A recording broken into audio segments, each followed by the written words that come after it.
Welcome to Turn 1, a Formula One podcast.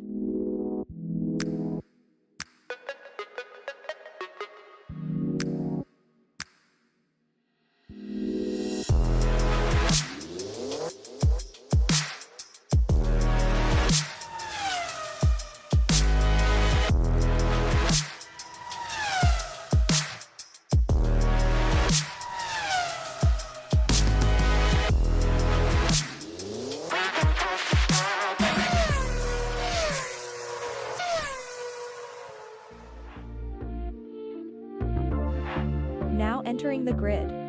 Here are your hosts, Thomas and Jeremiah. Mercedes is back. Oh, yeah. Welcome to the podium, big boys. All right, so welcome back to Turn 1. This is the weekly recap. This week we are going to recap the 2023 Spanish Grand Prix. It was a good race. It was interesting because we are finally seeing some key elements of the season. The driver standings, the constructor standings have some mix-up and some changes. Things are not as they seemed at the start of the year, but we will certainly get into that as we dive into the recap. I wanted to talk a little bit before we get into qualifying about where the season stands before the race.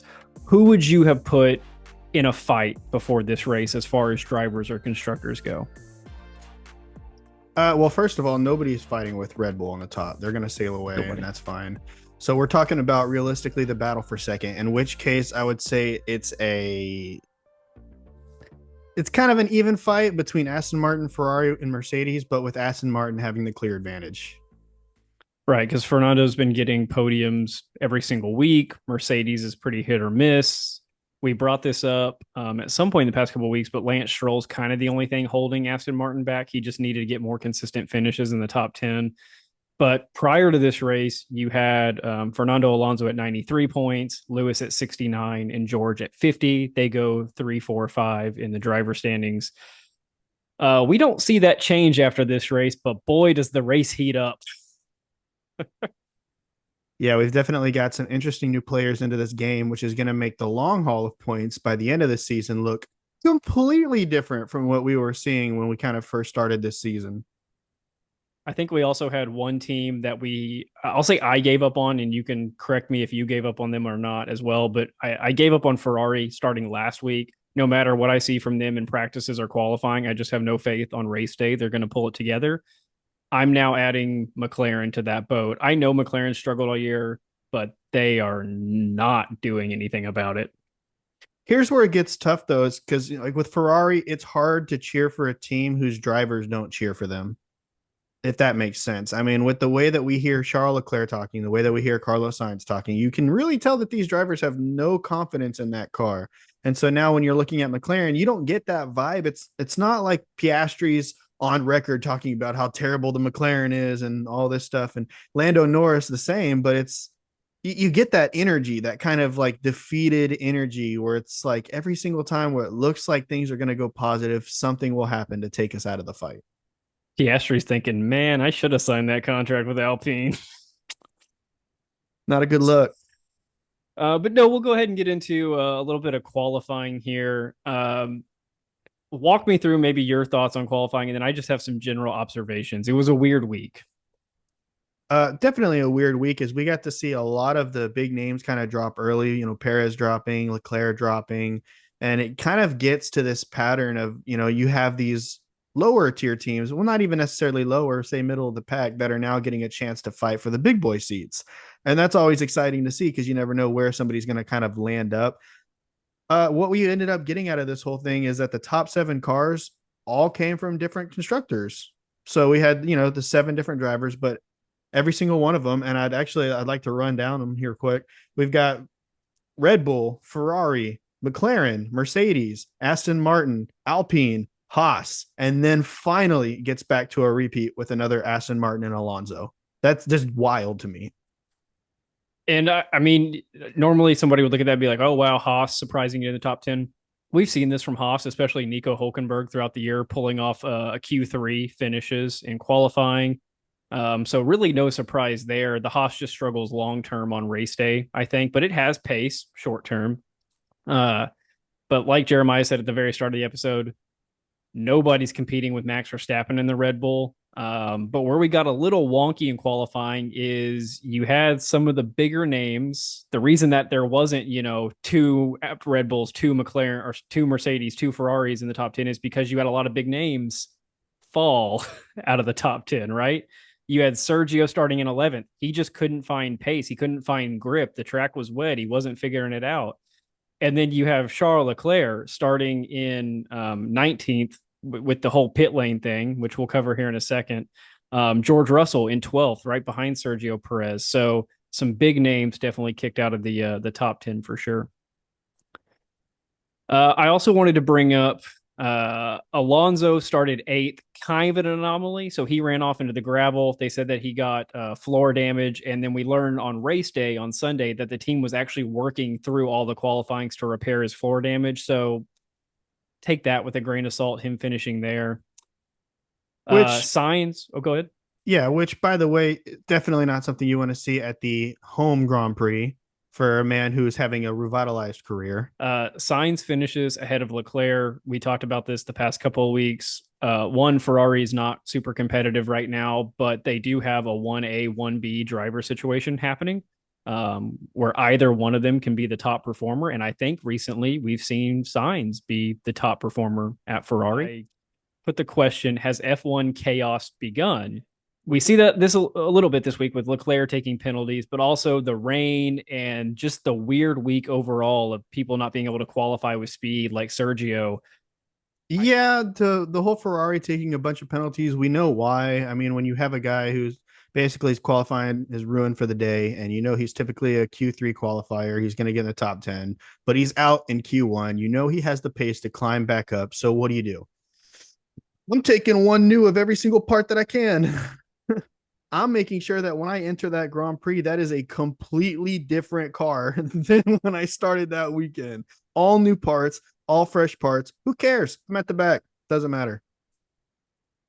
Yeah, and that's why him, Charles Leclerc for Ferrari, and Logan Sargent for Williams both had to start out of the pit lane on race day because they both took new components after they had entered or left Parfirme. And basically, Charles had to replace his rear end. And like Jeremiah said, once you have to replace one thing, might as well replace it all. Why stop there?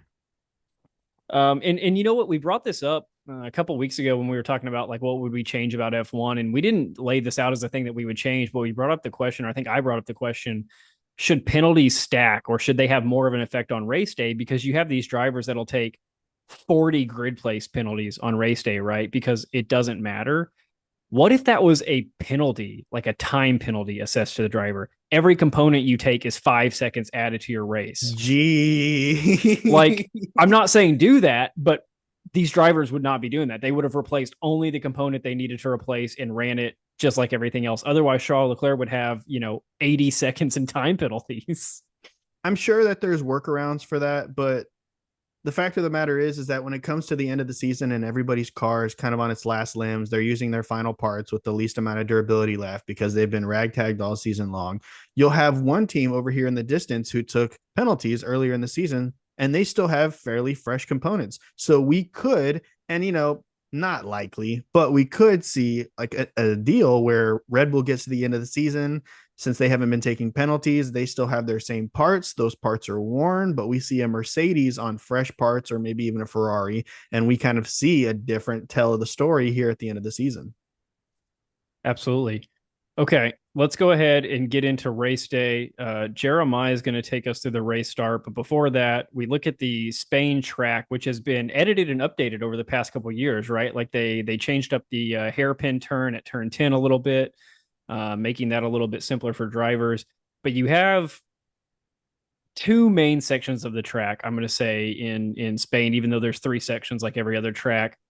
The main straight is massive in Spain. And you have two fast corners, corners 13 or turns 13 and 14 that are fast corners leading in the DRS zone. So that's your main passing zone, is the main straight.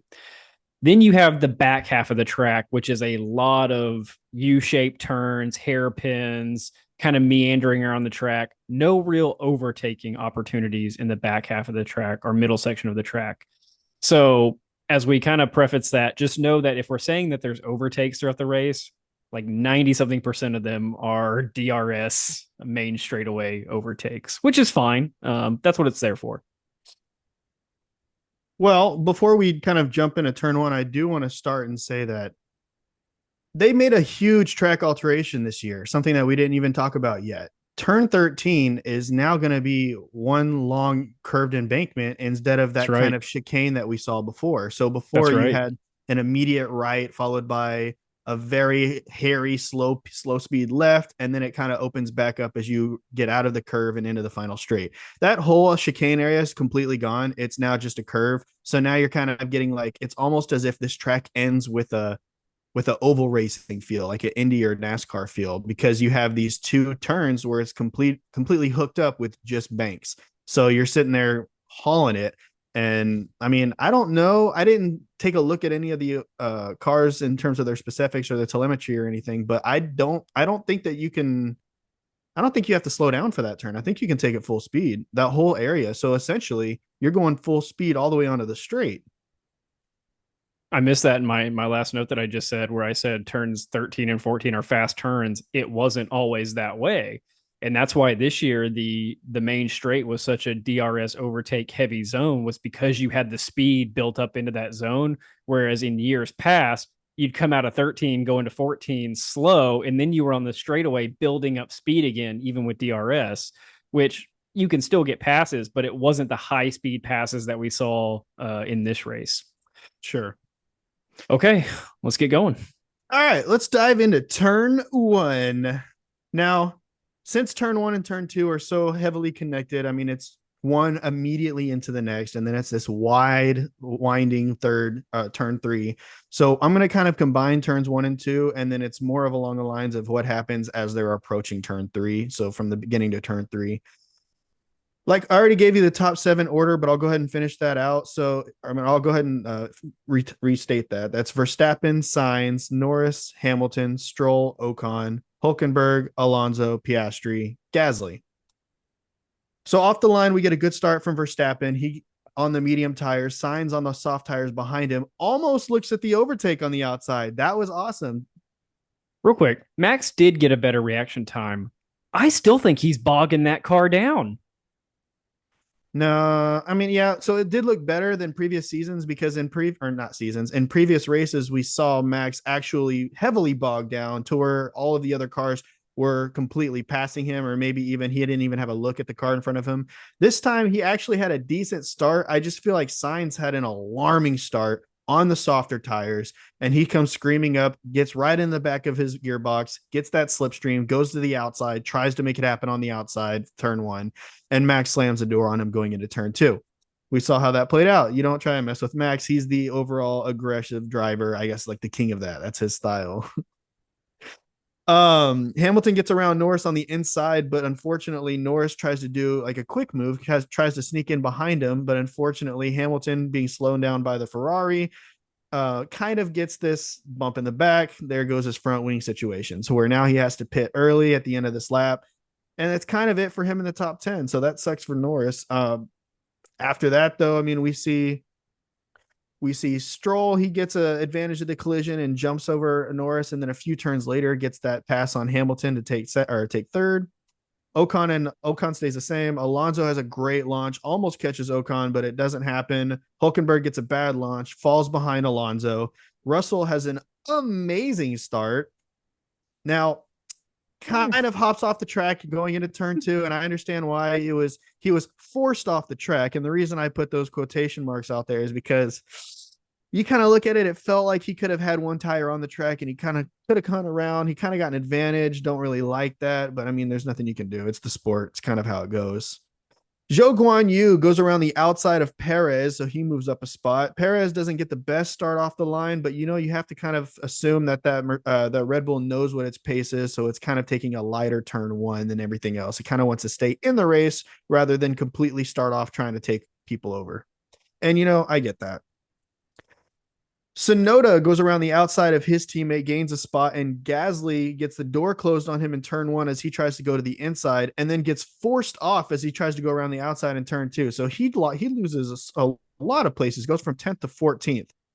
After Gasly, nothing really happens. We see Bottas get a horrible start, and he's going to drop a couple places. But besides that, the grid pretty much remains the same after that. So looking back through that and kind of dissecting it a little bit, obviously you mentioned Verstappen holding off signs. I think we expected that. But as you went into turn one, you had two sets of cars going three wide. So 8, 9, and 10 were three wide, and 11, 12, 13 were three wide. George was in that 11, 12, 13 group. And I guess the thought is that he ran off the track because the 8, 9, 10 ahead of them was going to have to condense down into single file. And then his group was going to have to condense into single file. And there wasn't enough room for 6 cars to go into single file lines in the next, 50 meters or whatever it ended up being. And then later on in the broadcast, they brought up how the escape roads, how they're designated at certain parts of track, like Austria. You leave turn one at Austria at the Red Bull Ring, and there's an escape road, right? And they said as long as you follow that path and you had a reason for going off, there's no negative, there's no downside to that. There's no penalty because you followed the path. And he did. He didn't come back onto the track aggressively or anything like that. He followed the escape road and came back on. So I find it interesting that he took an advantage. I don't know how many. It's hard to quantify because he had a good jump, like Jeremiah said. He passed a couple people legit, but he had some advantage and there was no punishment for it. It was a little odd. I think it was just a matter of he had all this momentum and he just didn't want to waste it. So to that respect, I understand why he jumped off because he keeps that momentum and still gets positions, but I don't know. I feel like he could have wrote it out. If he gets forced off, fine, escape to the escape route at that point. I guess the foresight kind of makes him look worse when in reality he was just trying to make evasive maneuvers early. Like, imagine if he, looking back retrospectively at the race, imagine if that had been a 5-second penalty against Russell. That might have been harsh. I wouldn't. It might have been. I wouldn't have agreed with it either, but that would have changed the race. Oh, 100%. The other note that I had off of that, and then we'll move on throughout the race. Hamilton and Norris, you mentioned that they had contact. Norris broke his front wing. On first watch, I thought Hamilton did not leave Norris enough room, but I rewound it and played it like 30 times. I think Norris had plenty of space. He dive bombed that corner. I'll tell you exactly what happened. Verstappen slammed the door on Carlos Sainz, forcing him to slam on the brake, forcing Hamilton to slam on the brake, forcing Norris to slam on the brake. The only difference is that Norris, like I said, was trying to do the switchback on Hamilton for getting that overtake on the inside, and it did not work. No, and Norris obviously is the one that loses his wing. Luckily for Hamilton, he didn't get a puncture or anything from having a front wing slammed into his back left tire. Yeah.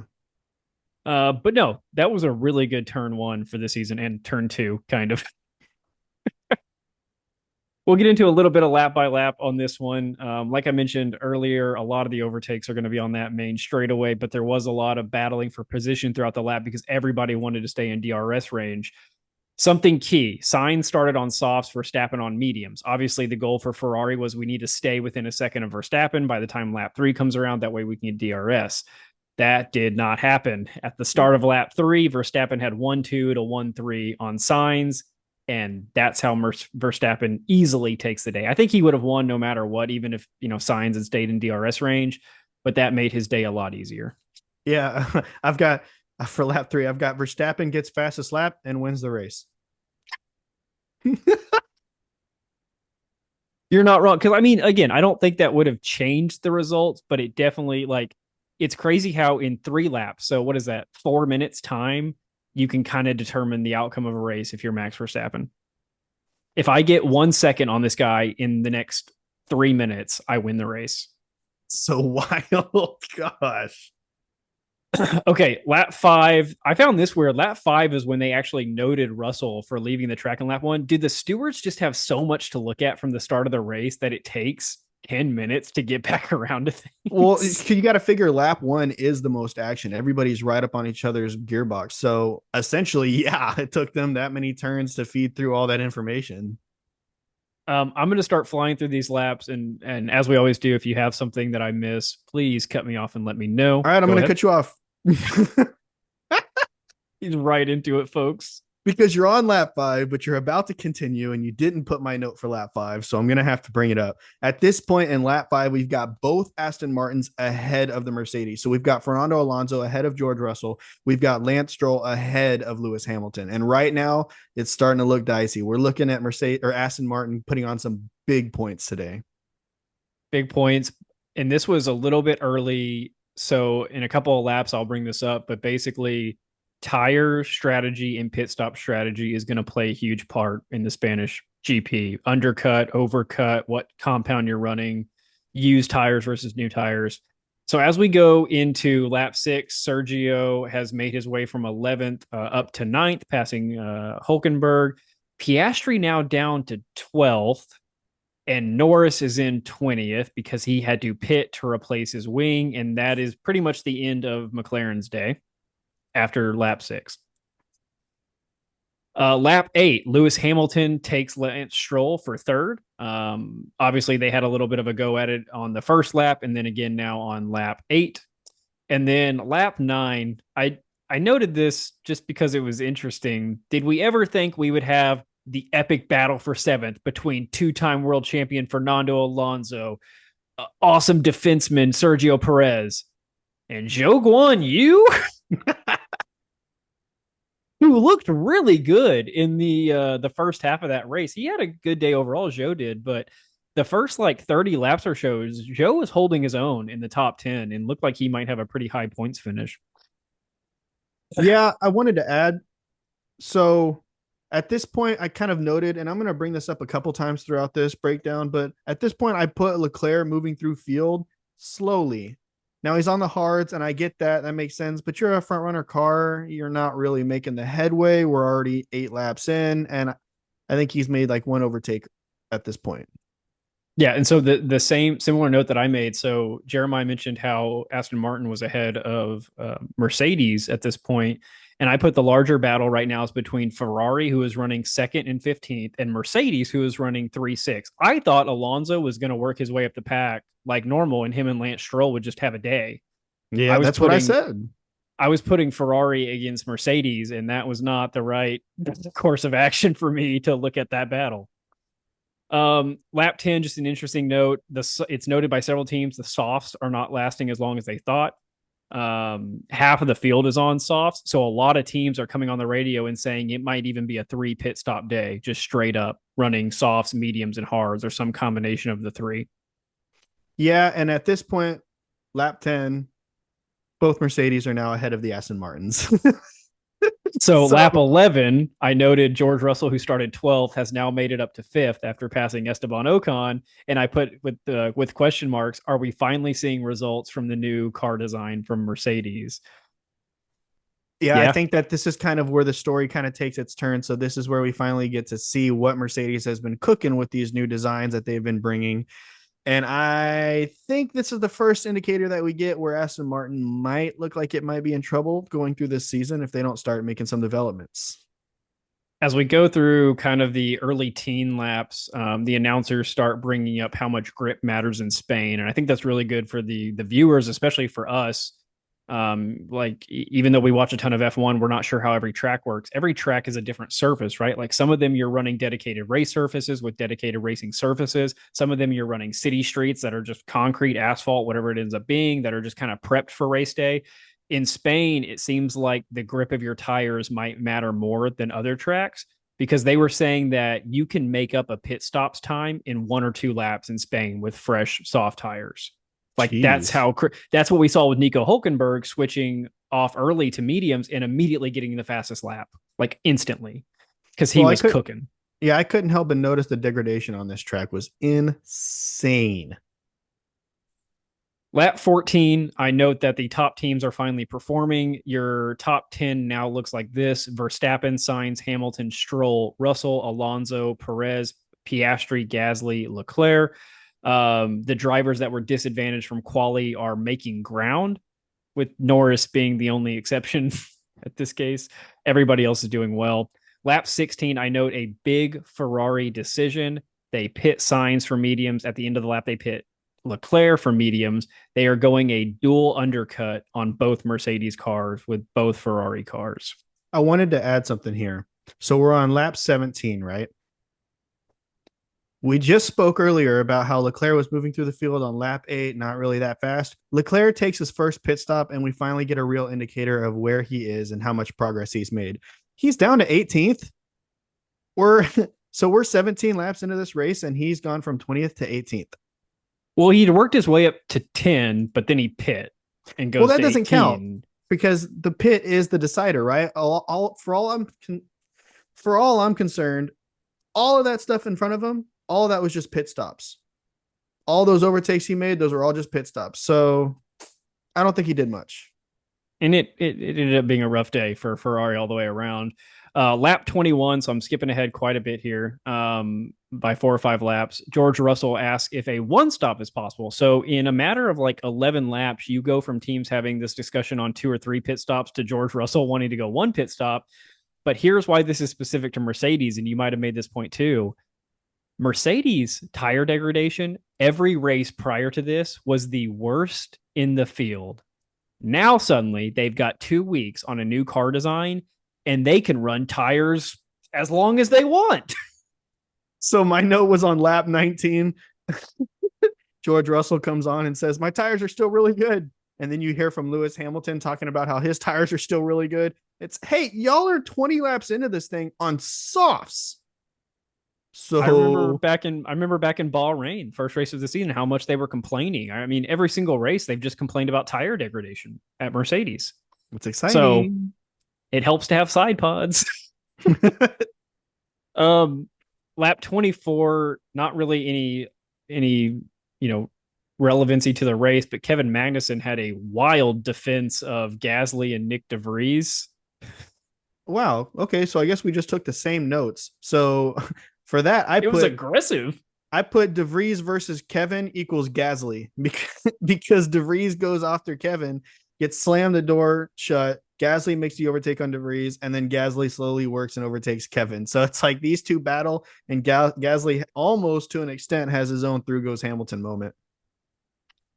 Laps 25 and 26, Mercedes does their first set of pit stops with both drivers, and it's looking pretty good for Mercedes at that point. Hamilton's still running behind Sainz, but overall, the commentators and the reporters are saying it's going to be a good day for Mercedes at that point.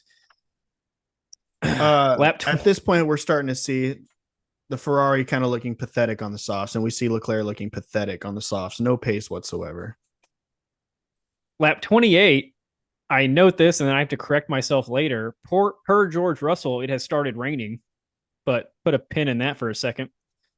Well, before you take off past this lap, we saw some insane pit stops we have not seen this year yet. Red Bull puts out 2 fiery pit stops with Verstappen putting out a 2.2, and then when Perez comes in, they get him out in 2.0. Crazy. We'll see one at some point this year. They'll do like a 1.8 or 1.9. I think Red Bull still has the fastest pit stop at like 1.7 or something like that. Something ridiculous. How do you physically? How do you move that fast to change? So I actually, real quick, this is unrelated to the race. I'm going to throw this in here real quick, and it might drag out a little bit. I'm sorry, but I watched a podcast with one of the Red Bull engineers, and he actually talked about that moment. And he said when that pit stop happened, it sounded like there was one gun for coming off and then going back on. It sounded like one gun. They were all in perfect synchronicity. That's what these guys practice, and that's why they get paid to do what they do. It's impressive. Okay, lap 31, you have Perez and Alonso battling. That was nice to watch almost all day. They were going at it for, about 15, 20 laps in there in the middle of the race. Lap 32, this is my correction from lap 28. George Russell radios in and says, hey, is anybody else talking about this rain? Oh, wait, is that just my sweat in the helmet? I love George Russell radio. It's been the past 4 races that he's come on the radio with something hilarious. He talks about it in his post-race presser where he's they bring it up. They ask him about it and he goes, yeah, a bit of embarrassing moment. But essentially what happened is he had a piece of hair that was hanging out of his driver's sock and it was in his peripheral all day bothering him. But it wasn't until he started sweating profusely where he went hard on the brakes and the sweat, boom, just landed right onto his helmet in front of him. And then so he was seeing that and he looked up and all the clouds were gray and he's like, oh, it's raining. It's like, what was it last week where he's like, hey, what? I've got this penalty. What if I pass Lewis and Lewis just holds off Charles and then we no, George, you're I the only one promise I won't asking. go 5 seconds past Hamilton. Okay. I liked this. I always try to track these whenever it does it. I love the Amazon striking distance thing that they do. Lap 33, there's a battle for third with Carlos Sainz and George Russell in fourth, and it says George Russell will be in striking distance in 2 laps, which to me says lap 35. The very start of lap 35 on the main straightaway, George Russell passes Carlos Sainz. That is so impressive how they do that. Never fails. I don't know how they do it. I mean, obviously I know how they do it. It's careful mathematics, but it's crazy still nonetheless. Well, at the same time, I was watching Sergio Perez, who was in fifth, and at the time working his way up to Russell and Sainz, who are running within a second or two of each other, and he was gaining about a half a second a lap consistently. And so, if you're just looking at that, in every single lap, it's a half a second, you can kind of figure out the math. But Well, it's that's kind of cool what when I they meant, do it. yeah. So that's what I had noted. Actually, in lap 41 was when I wrote down that he's gaining half a second. At this point, Verstappen is ahead of Hamilton by 15 seconds and ahead of George Russell in third by 25 seconds. So not quite a pit stop on Hamilton, but close. Yeah. What? I'm sorry. What lap were we on? 41. Okay, I'm gonna back it up a little bit. Please.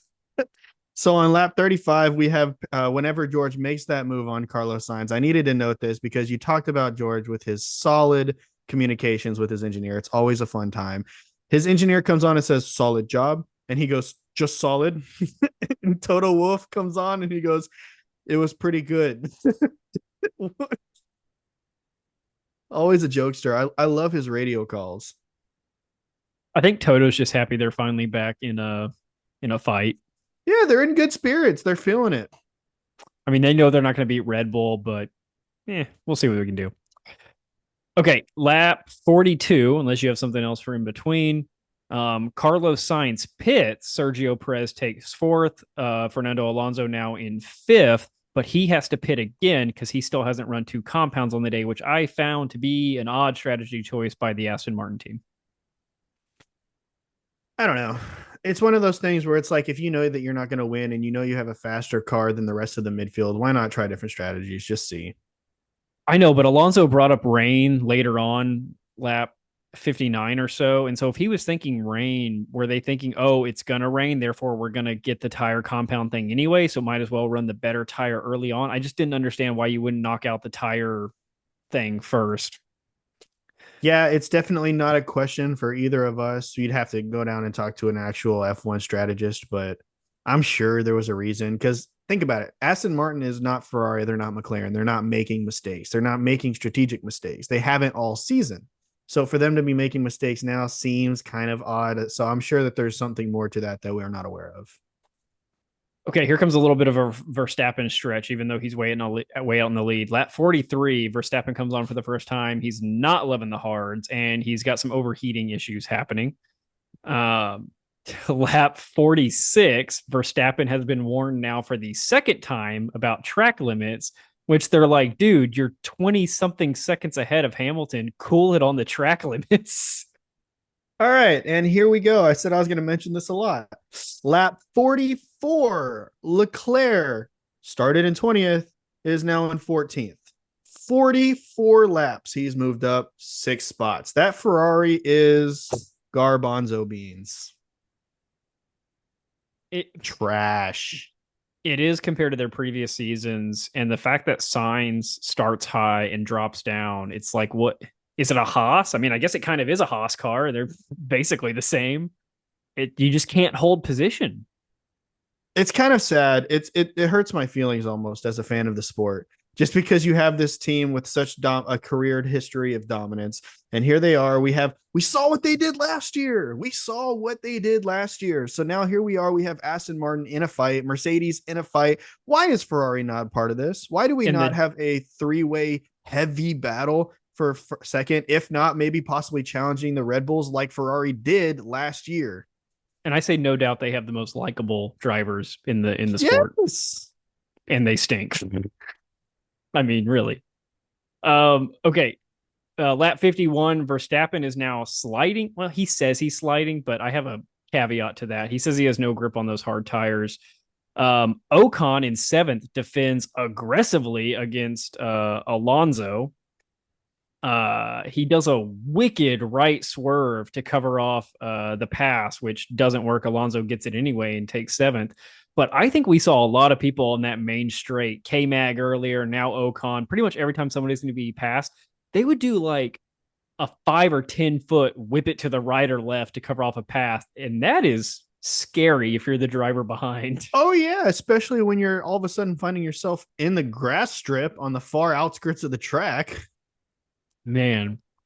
Okay, so I mentioned that Verstappen in lap 51 says he has no grip and that he's sliding.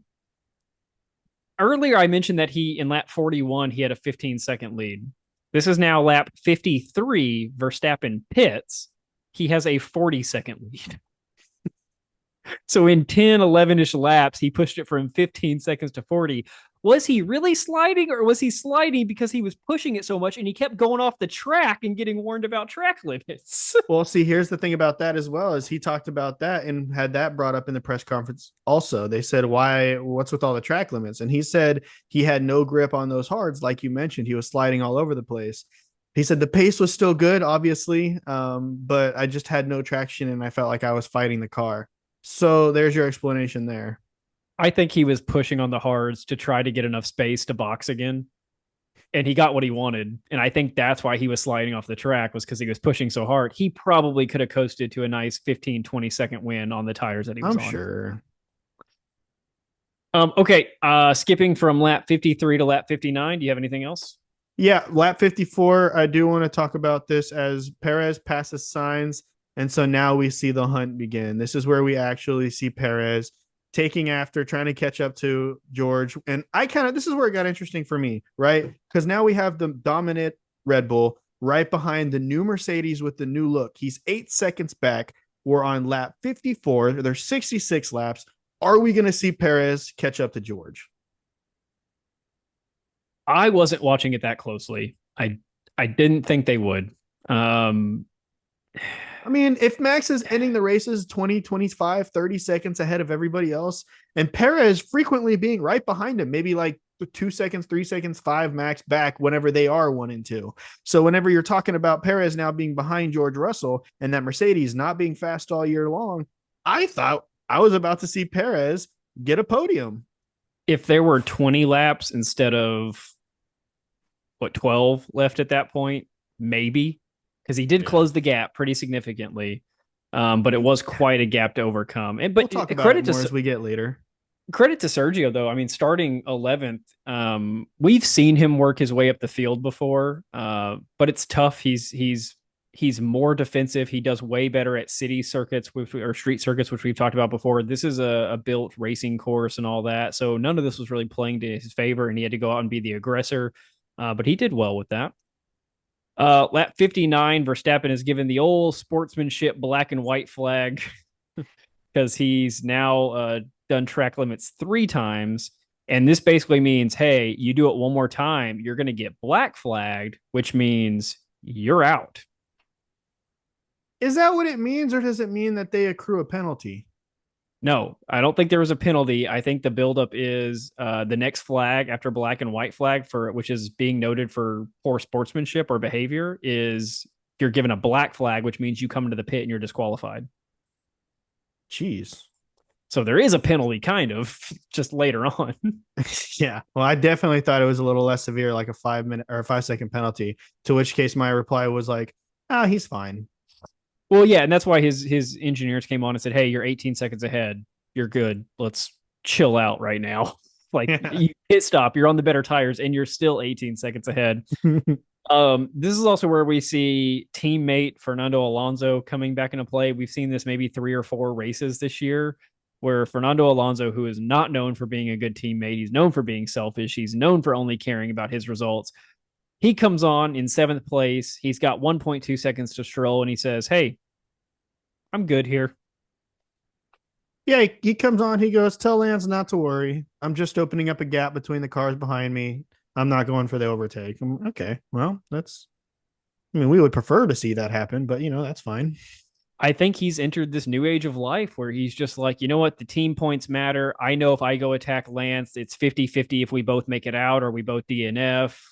I want Aston to finish second. He knows that their fight is really with Mercedes now for that second place, now with Ferrari kind of out of the mix. So he wants the team points. Why put him at risk? Yeah, I think that he knows he's going to be here for either another year or a couple years. And so, because of that, he's learned through his years that one of the things that makes a team produce such an amazing car and be able to bring the upgrades and everything else is to have that good chemistry. And so, he wants to be part of the solution and less of the problem. Or did Lawrence Stroll come on Fernando's radio and say, "You pass my son, you'll never sit in an F1 car again"? He comes on the overcome. Listen here, you little punk. You leave my son alone. You're leading our team to victory, but not this week.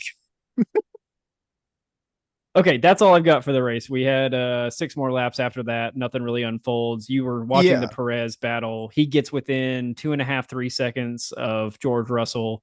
Like I said, if they would have had 5 more laps, maybe 10 more laps. Yeah, I just thought it was funny because lap 63, right after Max gets the fastest lap, beforehand, he comes on, asks his engineers what the fastest lap is. Clearly, we know what he's going to do with that information, as he does in the past. Goes out, sets the fastest lap, and then as an engineer immediately comes on and says, "Great. Now can you stay between the lines and bring it home?" And he's like, yeah. Your race finishes. You have Verstappen and Red Bull taking first, Hamilton and Russell, the Mercedes, going 2-3, Perez 4, Sainz 5. The Aston Martins go 6-7, Stroll and Alonso, Esteban Ocon 8th, Zhou Guanyu taking 9th, and Pierre Gasly taking 10th. Just a weird kind of weekend from qualifying to the race. And I'll say weird. We'll probably see this unfold more as the season goes on, but definitely not playing with the trends of the season up to date. Mercedes making a showing going 2-3. I think we're here to see them for the long haul the rest of the season. Not to say they're going to be battling with Red Bull, but certainly they're definitely in the number 2 spot constructor wise, which we'll talk about points here in a second. The Alpine of Ocon and Gasly, still probably your 4th or 5th team, depending on how well Ferrari does every weekend. And finally, credit to Zhou Guanyu. Man, he hung in there. He started in 13th. The guy moves up to 9th. I mean, we talked about this past week on the podcast, right? The driver wheel. Does Zhou have a contract after his contract with Alfa Romeo is up? And we said that he had to get more consistent points finishes. Like, just get 10th every race, right? And you'll have a seat. He needs to be getting 9th and 10th every week. Yeah, I'd agree. So for me, the biggest takeaways kind of this race, we've got clearly that Mercedes, man, they brought the right upgrades. They really brought it to them today. Or not today, obviously, on Sunday. I feel like those upgrades really did a number for them. And I think that they're going to be competing for that second place, if not possibly fighting for that Red Bull spot later on in the season, which would be cool to see. Red Bull's still ridiculous. They're still charging away out ahead. I mean, there's nothing we can do about that. Tsunoda has got crazy pace this year. And I know we mentioned this before in the past, and we mentioned this in the wheel, but Tsunoda looked crazy impressive this race. I know he only finished in 12th. That's fine. I understand. But if you watch the sequence of his race, the racecraft that he showed, the pace that he showed, he has got some serious pace coming out of that AlphaTauri. And I don't think that it's the AlphaTauri. No, he's outperforming the car, which is good. Again, the same thing I just mentioned about Zhou Guanyu needing to outperform the Alfa Romeo. With these young drivers, they've been in the sport. Zhou's on his 2nd year. Yuki's in his 3rd year, I want to say. 3rd or 4th, 3rd, I believe. They both need to be showing some stuff right now because the likelihood of them staying with their current team is slipping and shortening, right? They need contracts with big name teams. And how do you get that? You get points consistently, or you outperform what everybody knows your car can do. And I think everybody agrees the AlphaTauri car is trash. So if you can get consistently, 8th through 12th, which Yuki got 12th in Spain. Okay, we're seeing something. I mentioned at the start the point standings for the drivers set as, Verstappen, Perez, Alonso, Hamilton, Russell. Alonso was at 93, Hamilton 69, Russell 50. We now sit at Alonso 99, Hamilton 87, Russell 65. Boy, that's getting really close. Jeez. Like 2 or 3 more races like that, and you'll have a clean flip of the Mercedes passing up Alonso. Your constructor standings: Red Bull 287 points, 7 wins, which this was only the 7th race of the year, and 11 podiums. And Mercedes at 152, so a clear 135 points behind Red Bull. So Mercedes 152, Aston Martin 134. This is what we brought up several times. Lance Stroll has to be more consistent. Today, or in Spain, he got 6th. Great. Do that every single week. Get 6th place. That is your only hope, and that Alonso can pull out a 2nd or 3rd every week. I think Lance Stroll needs to be gunning this entire time for the Ferraris, and more so than the Ferraris. I mean, if he can get even with the Ferraris, that'll look great. Realistically, though, he needs to compete against George Russell. Like that's his mark, and that's a high bar to set because George Russell's an amazing driver. But realistically, if Aston Martin wants to take home number 2 in this Constructors' Cup, he's going to have to shoot for George Russell on a regular basis. The bare minimum would be, hey, every week you need to beat the 2 Alpine drivers and you need to beat the 2 Ferrari drivers. Minimum. The next level would be beat George Russell every once in a while. Steal points away from Mercedes. And we haven't seen it yet. Again, a long way to go. Another, 20 something, or sorry, not 20, however many races there are. I can't do math in my head. 13, 14 races. I don't know. They canceled China, so it messes up my whole thing. And Imola got rained out. So it's like, I don't know. There's another 13, 14. Who knows however many races left. They've got a lot of time, but he's got to get 6 or better, I think, in every single race for Aston Martin to have a shot at 2nd. Ferrari is now in 4th, 34 points behind the Aston Martins, but they are 60 points ahead of Alpine. I don't think Alpine's going to catch Ferrari. I think Ferrari has enough top 6 finishes, top 5 finishes from one of their drivers every week to clearly hold on to that. But boy, that is just so disappointing from them being a legit championship contender last year to 4th place this year. And it's not even like maybe they're in 3rd. No, it's a very obvious 4th. Right, because we know that Fernando Alonso, this was a little bit of an off week. He had the weird qualifying with the damage on his car. We know that he's going to be consistently top 5, right? And so Ferrari, you just don't know. You do have every team with a point, though, this season, which doesn't always happen. But the clear drop-off is between, obviously, Red Bull and Mercedes. Then there's the battle for 2nd between Mercedes, Aston Martin, Ferrari, and then the big drop-off to Alpine, who's at 40. Another big drop-off to McLaren at 17. Let me ask you this question before we wrap up. Does Red Bull win every single race this year? See, I was going to ask you the same thing. I gave this some thought. The only way that I could see is if Perez and Verstappen get a little hot-headed on another track somewhere and have their own Verstappen and Ricciardo moment from the Red Bulls back in, what was that, 2018 or whatever, where they collided. That's the only way that I can see it happening, but on pure pace alone and pure merit, no, unfortunately not. I'm going to go a different direction. On pace, no, I don't think they would ever lose a race. But here's what's going to happen.